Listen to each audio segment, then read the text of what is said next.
Today, we are speaking with Amberlee Colson and Laura Campbell, whose film Playdate is premiering at the Dallas International Film Festival. The film is a short 15 minutes that drops the viewer into the lives of two mothers on the anniversary of a school shooting where one mother's child survived and the others did not. It's a film that delves deeply into the painful reality that follows this type of tragedy. Okay, welcome Amberlee and Laura. Hi, Guys. Patty. So this is a very relevant and pithy subject, and I just want to ask, how did you come up with the topic? Why did you make the film? The script came to me about 4 or 5 years ago from a friend of mine named Gavin Brody. He's a playwright in New York, and he sent me the script. He had just become a new dad, had a new baby, and was in California at the time, and was sitting there one night, and on the TV news, another story of a shooting, school shooting came on, and it was literally quite close to home. So it was right, the next town over from him. And he had this instinct to kind of turn it off because it was too much, right? So he wanted to look away, turn away, numb it off, say, no, that couldn't happen to me. It's possibly like, it's too, you can't face it. And he, instead of that, noticed the instinct and said, no, I'm going to sit with it. It's important for me to witness this. And he's holding his child and he's watching these, interviews of the families and everybody in the community. And he just makes himself sit with it and sit with that reality. And then he sat down and he wrote this script that night. And he really wanted to kind of challenge us to sit with it, to be with these women, especially a year after something like this, when all the camera crews have gone home, everyone has seemingly moved on, there's always another tragedy, and they get kind of forgotten. My heart kind of cracked open and I was like, I have to make this film, it has to happen.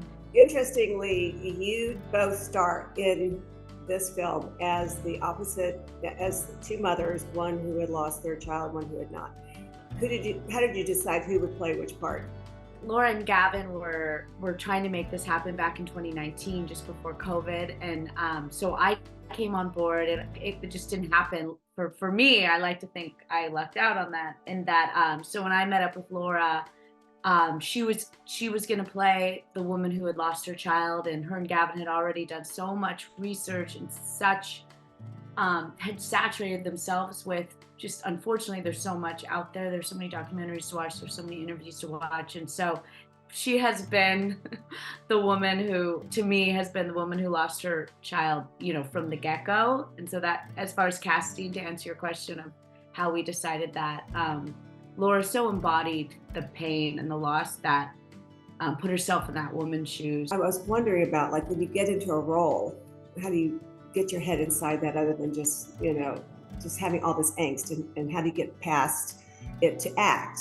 Researching as much as possible, really trying to understand these stories and these women and these mothers and what they've gone through. And then really it's asking yourself, as if it were happening to me, as if this was my reality, what would that be? And you create this imagination of a world around you to kind of trick your being, your body, your chemistry and your makeup to react as if this is happening to you. So biologically, it really gets all of your nervous system going, and it's really intense, but it's acting, right?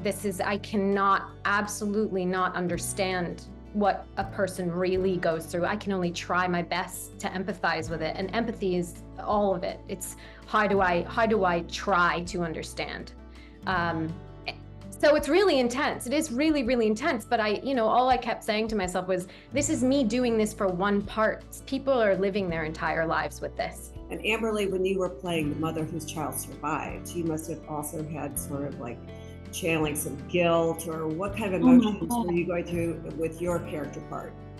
You can't wrap your head around why me, not you, and how can I feel joy and appreciation for my daughter being alive, and is my character obviously, and my best friend lost her daughter. And so there's that element that I thought was I didn't know, it felt like tiptoeing around something that's this hole in the planet, It's almost too painful to even yeah, and then have a happy life in a way because of of the sympathy you have for the other character, for them. Sure. Yeah. Yeah. And my character feels really responsible. A year later, she's not forgiven herself for she was watching her friend's daughter that morning. So it was kind of like her call to bring her to school, and she didn't feel well. And so there's just that complicated psychology of it's my fault. What do you want the audience to take away from this film? I mean, something that resonated and it resonates with what I read the very first time I read Gavin's script is just the way that he wrote these women coming back together. And I think that in my own life, you know, it's to know that when I'm in pain, I don't have to go through it alone. And I think these women in this story grieve very differently, and they're grieving for different things. And in that process have lost each other and lost, you know, maybe themselves. And it's just, and so to see them come back together, even if it's just in this glimpse, that was really touching for me, and that felt really hopeful in a world and in a circumstance that's so powerless. You know, I always want people to talk afterwards. I want people to have conversations. It's really my main goal. And I think that with something like this, really connecting with people in a way that they understand it viscerally, which is something that I think hope and grief and pain are all very universal feelings, whether, you know, whatever scale they're on, and you can really relate to them. And I think that people shy away from really intense feelings like that because they understand it so viscerally how hard it is. But it also enables us to connect with people in that way. And I really hope that by connecting with these women with this piece, it sticks with them, so they remember this, they think about them a little bit more, and it informs them when they go through the world and make choices and vote and do all these things that maybe it's in their minds a little bit more on a daily basis. Well, we're really excited to see the film at DIF this year. Congratulations on the premiere, and thanks for the interview. Thank you so much, Patty. We're really looking forward to it.